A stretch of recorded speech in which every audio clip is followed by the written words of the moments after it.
બોક્સની કલ્પના કરીએ ત્યારે એ બોક્સમાં અમુક જુદા જુદા પ્રકારે લખોટીઓ ગોઠવાયેલી હોય છે. તમારી સમક્ષ હું એક એનિમેશન રજૂ કરી રહ્યો છું કે જેમાં જુદા જુદા સમતલો એક સ્ફટિક લેટિસમાં જુદા જુદા સ્થાને આવેલા છે, જે તમે અહીં જોઈ શકો છો.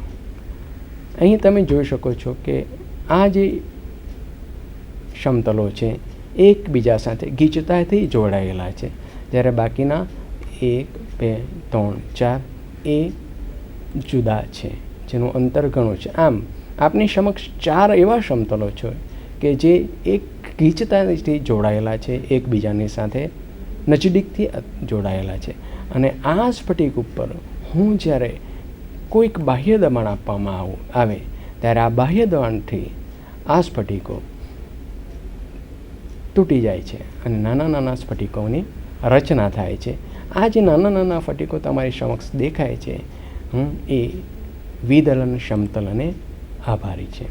અગાઉ પણ આપણે જોઈ ગયા કે તેમ સ્ફટિકનો આકાર તેને એકમકોષની 3 બાજુની ધાર એટલે કે A, B એન્ડ C તથા 3 અક્ષ વચ્ચેના કણો આલ્ફા, બીટા અને ગેમા વડે દર્શાવવામાં આવે છે.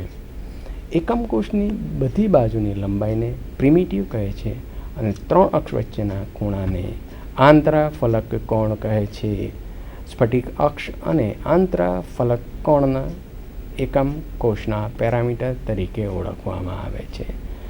આ પ્રમાણે ઉપરોક્ત પેરામીટર વડે 7 પ્રકારની સ્ફટિક પ્રણાલી મળે છે.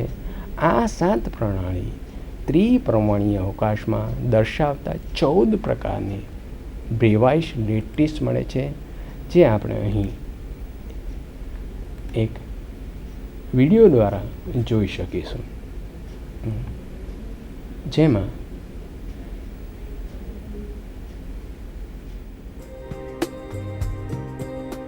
પેરામીટર્સ એંગલ અહીં તમે જોઈ શકો છો. આપણે પ્રથમ પ્રકારની જે છે એ બ્રેવાઇસ સિમ્પલ ક્યુબિક, જ્યાં A=B=C, alpha, beta and gamma are 90 તમે અહીં વિડીયોમાં જોઈ શકો છો.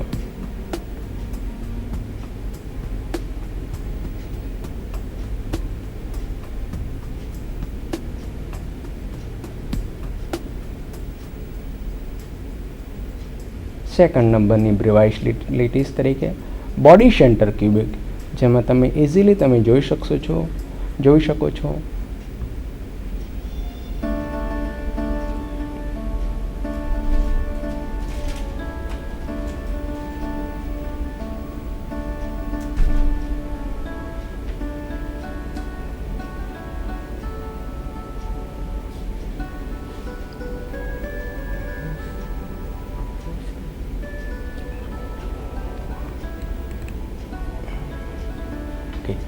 થર્ડ પ્રકાર છે ફેસ સેન્ટર ક્યુબિક.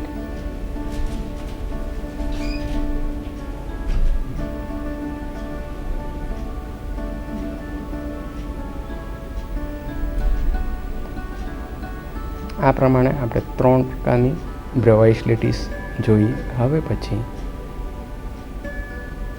ચોથા નંબરની બ્રેવાઇસ લેટિસ તરીકે સિમ્પલ ટેટ્રાગોનલ, જ્યાં A=B but B is not equal to C but all angles are 90.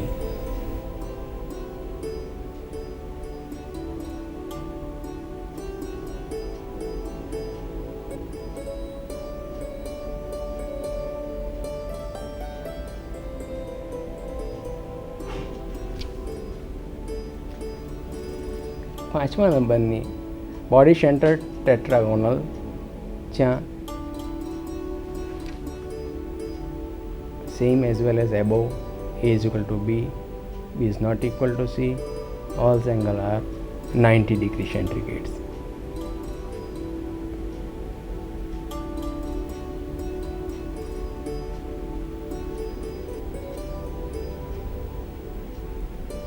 Six number Bravais lattice એ સિમ્પલ ઓર્થોરહામ્બિક લેટિસ, લેટીસ છે જ્યાં A is not equal to B, B is not equal to C, but both three angles are same at a 90 degree centigrade.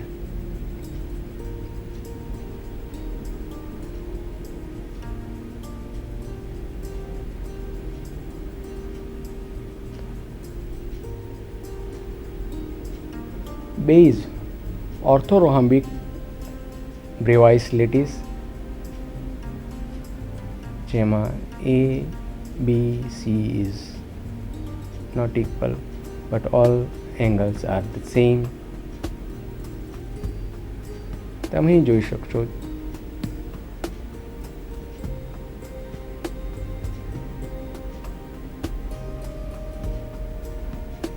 આઠ number ઉપર આવે છે body centre ઓર્થોરોહામ્બિક બ્રેવાઇસ lattice.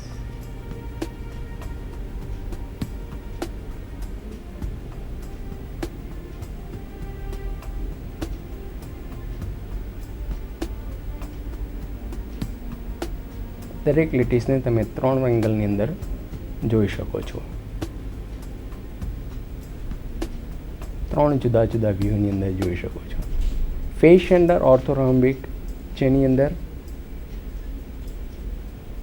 પણ તમે 3 વ્યૂની અંદર દરેક લેટીસને જોઈ શકો છો.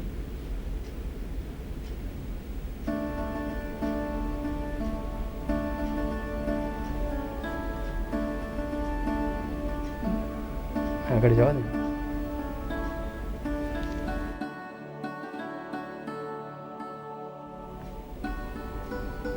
સિમ્પલ ટ્રાયગોનલ,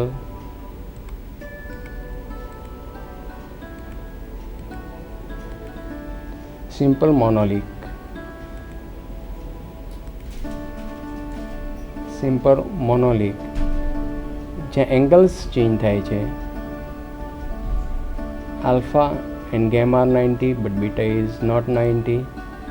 Base center જ્યાં alpha and gamma 90, beta is not equal to 90. Simple hexagonal revised lattice 13 અને લાસ્ટ આપણે જોઈશું સિમ્પલ ટ્રાયક્લિનિક lattice.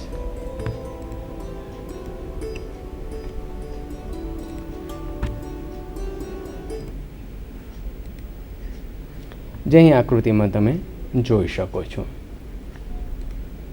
સમઘન સ્ફટિક પ્રણાલી 3 અવકાશ લેટીસ ધરાવે છે.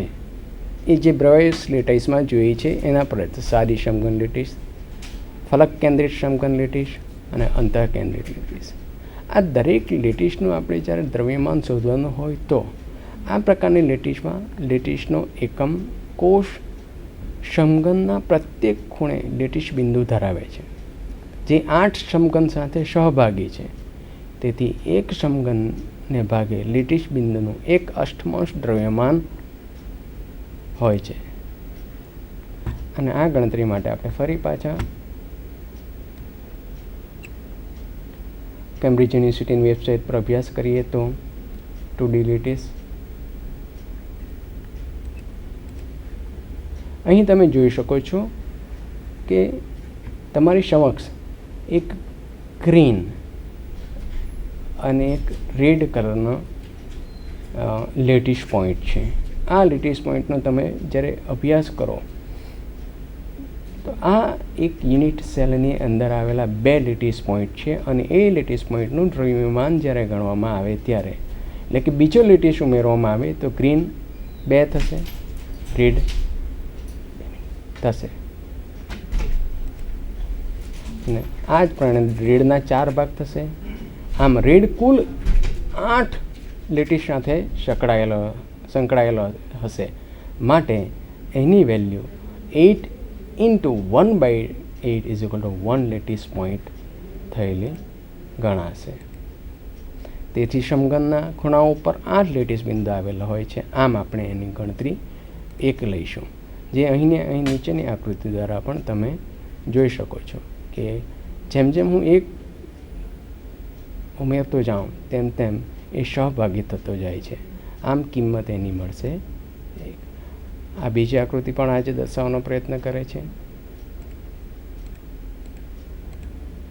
ફલક કેન્દ્રિત સમઘન માટે લેટીસનું જો દ્રવ્યમાન શોધવું હોય તો આ પ્રકારની લેટીસનો એકમ કોષ સમઘનના પ્રત્યેક ખૂણે એક લેટીસ, જે અગાઉ જોઈ ગયા આપણે તેમ, અને પ્રત્યેક ફલકના કેન્દ્ર ઉપર એક લેટીસ બિંદુ આવેલ છે. આમ 6 ફલકમાં આવેલ લેટીસ બિંદુ બે સમઘન સાથે સહભાગી બને છે. આમ તેથી તેનું દ્રવ્યમાન 1/2 1/2 જેટલું જોવા મળે છે. આમ કુલ 6 ફલક હોવાથી 1/2 × 6 = 3. અને અગાઉ જોઈ ગયા તે પ્રમાણે સમઘનના ખૂણે આવેલ દ્રવ્યકણોને અનુલક્ષીને મળતું 1 માટે કુલ ફલક પર આવેલા 3 અને કોર્નર પર આવેલા 1 બરાબર 4 લેટીસ બિંદુ ગણવામાં આવે છે. ફેસ સેન્ટર માટે પણ આ પ્રમાણે આપણે જોઈ ગયા તે પ્રમાણે ગણતરી કરી શકીએ છીએ. અંત કેન્દ્રિત ફલક સમઘન લેટીસ માટે જો આપણે બિંદુનું દ્રવ્યમાન ગણવામાં આવે તો જે અંત છે કે જે મધ્યમાં છે, મધ્ય એટલે કે કેન્દ્રમાં આવેલ લેટીસ બિંદુ બીજા કોઈ પણ સમઘન સાથે સહભાગી થતું નથી, માટે એની કિંમત 2 થશે. અહીં તમે જોઈ શકો કે આ જે છે એ બિંદુ કોઈ પણ બાકીના બીજા સમઘન સાથે સહભાગી થતું નથી. મિલર સૂચકાંક સ્ફટિક લેટીસમાં સમતલો આવેલા હોય છે. આ સમતલો પૂર્ણ સ્ફટિકના બાહ્ય ફલકને સમાંતર આવેલા હોય તો તે મહત્તમ બિંદુઓ ધરાવે છે. અને આ મહત્તમ બિંદુઓનો અભ્યાસ મિલર નામના વૈજ્ઞાનિકે કર્યો અને તેને મિલર સૂચકાંક તરીકે ઓળખવામાં આવે છે, જે આપણે નેક્સ્ટ ટાઈમ બીજા જ્યારે લેક્ચર મળશે તેમાં હું સમજાવીશ.